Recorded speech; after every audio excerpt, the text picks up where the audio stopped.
শিক্ষার্থীবৃন্দ, তোমাদের নবম শ্রেণীতে বোর্ড ফাইনাল পরীক্ষা দিচ্ছে। তোমাদের নমুনা প্রশ্ন একটা লিখে দেওয়া হলো। পদার্থবিজ্ঞান 1 নমুনা প্রশ্ন। তোমাদের সময় থাকবে 2 ঘন্টা, পূর্ণমান হবে 30।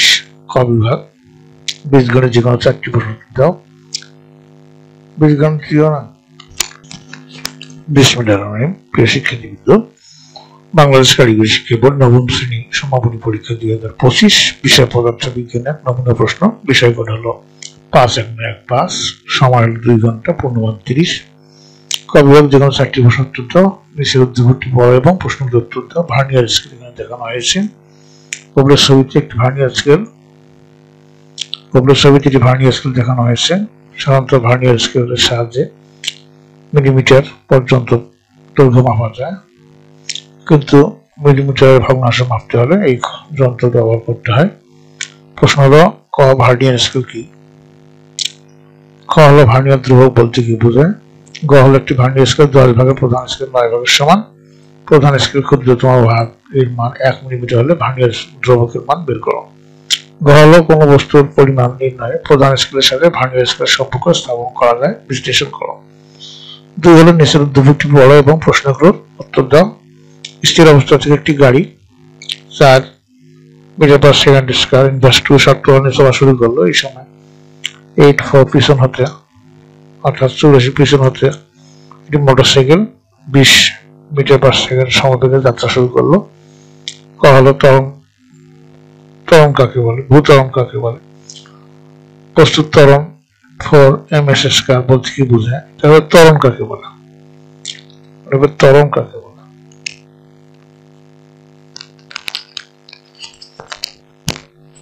হলো ভার্নিয়ার ধ্রুবক বলতে কি বোঝায়? একটি ভার্নিয়ার স্কেল 10 ভাগ, প্রধান স্কেল 9 ভাগের সমান। প্রধান স্কেল ক্ষুদ্রতম 1 ভাগের সমান 1 মিলিমিটার হলে ভার্নিয়ার ধ্রুবকের মান বের করো। ঘ হলো কোনো বস্তুর পরিমাণ নির্ণয়ের প্রধান স্কেলের সাথে ভার্নিয়ার স্কেলের সম্পর্ক স্থাপন করা যায়, বিশ্লেষণ করো। নিচের উদ্দীপকটি পড়ো এবং প্রশ্নের উত্তর দাও। এখানে স্থির অবস্থাতে একটি এত টর্নে চলা শুরু করলো। এই সময় এত পিছন হাতে একটি মোটরসাইকেল এত সমবেগে যাত্রা শুরু করলো। ক হলো ত্বরণ কাকে বলে? বস্তুর ত্বরণ এত হলে কি এত বলতে কি বোঝাও? আর গ হলো যাত্রা শুরুর সময় কত সময় পর গাড়ি মোটরসাইকেলের বেগ সমান হবে, নির্ণয় করো। উদ্দীপকের মোটরসাইকেল ও গাড়ির 10 সেকেন্ড পর কত দূরত্ব অতিক্রম করতে পারে তা গাণিতিকভাবে বিশ্লেষণ করো।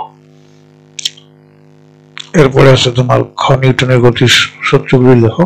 উদ্দীপক থেকে বন্দুকের পশ্চাৎ বেগ নির্ণয় করো। আর ঘ হলো যে সূত্রের সাহায্যে পশ্চাৎ বেগ নির্ণয় করবে সেই সূত্রটি প্রতিপাদন করো। 5 হলো নিচের উদ্দীপকটি পড়ো এবং প্রশ্নের উত্তর দাও। এত ভারের একটি ট্রাকটি এত বেগে সরল পথে গতিবেগ রয়েছে। এটি তার চলার পথে এত কেজি ভরের একটি স্থির ট্রাকের সাথে ধাক্কা খায় এবং একে অপরের সাথে আটকে যায়। ফলে মিশ্রিত অবস্থায় ট্রাক দুটি সামনের দিকে চলতে থাকে। ক হলো ভরবেগের সংরক্ষণ সূত্রটি লেখো। কোন বস্তুর ভরবেগ এত বলতে কি বোঝায়? উল্লিখিত ঘটনায় মিলিত গাড়ি দুটির বেগ নির্ণয় করো। উদ্দীপকের ঘটনা ভরবেগের সংরক্ষণ সূত্র সমর্থন করে কিনা গাণিতিকভাবে বিশ্লেষণ করো। এরপরে 6 নম্বর নিচের উদ্দীপকটি পড়ো এবং প্রশ্নের উত্তর দাও। এই উদ্দীপকটি প্রশ্ন হলো, কর্মদক্ষতা কি? সক্রিয় ক্ষমতার মধ্যে পার্থক্য লেখো। এই বিন্দুতে বস্তুটির বিভব শক্তি নির্ণয় করো। ভূমি হতে কত উচ্চতায় বস্তুটির বিভব শক্তির গতিশক্তির দ্বিগুণ হবে, গাণিতিকভাবে বিশ্লেষণ করো। 7 হলো নিচের উদ্দীপকটি পড়ো এবং প্রশ্নের উত্তর দাও। এখানে বস্তুটি দেখানো হয়েছে। চাপ কি? ঘনত্বের মাত্রা বের করো। উদ্দীপকের ত্বরণ পদার্থের চাপ নির্ণয় করো। পাত্রের তলায় চাপের পরিমাণ পাত্রের আকার আকৃতি গুণের উপর নির্ভর করে না, বিশ্লেষণ করো।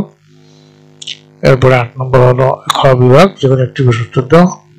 নিচের উদ্দীপকটি পড়ো এবং প্রশ্নের উত্তর দাও। যে দুটি বৈদ্যুতিক খুঁটির মধ্যবর্তী দূরত্ব এত, খুঁটি দুইটির সাথে এত দৈর্ঘ্যের তাপমাত্রার যেদিন সংযুক্ত হয় ওই দিন বায়ুর তাপমাত্রা ছিল এত, তাপমাত্রার প্রসারণ সহগ এত। শীতকালে যেদিন বায়ুর তাপমাত্রা এত হলে সেদিন তারটি ছেড়ে গেল।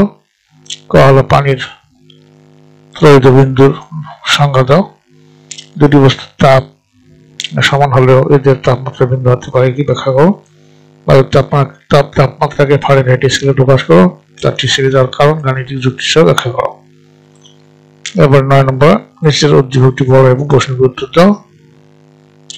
রাজু জ্বর হওয়ায় ডাক্তার তার কপালে হাত দিয়ে ডাক্তার গরম অনুভব করলো, কিন্তু রাজু ঠান্ডা অনুভব করলো। ডাক্তার বললো, একজন সুস্থ মানুষের শরীর তাপমাত্রা এত ফারেনহাইট, প্রথম প্রশ্ন ক, তাপ কি, তাপ ও তাপমাত্রার পার্থক্য কি, সুস্থ মানুষের শরীরের তাপমাত্রাকে বিন্যাস করে কত নির্ণয় করো, কবলে হাত দেয় ডাক্তার, গরম না ঠান্ডা, গরম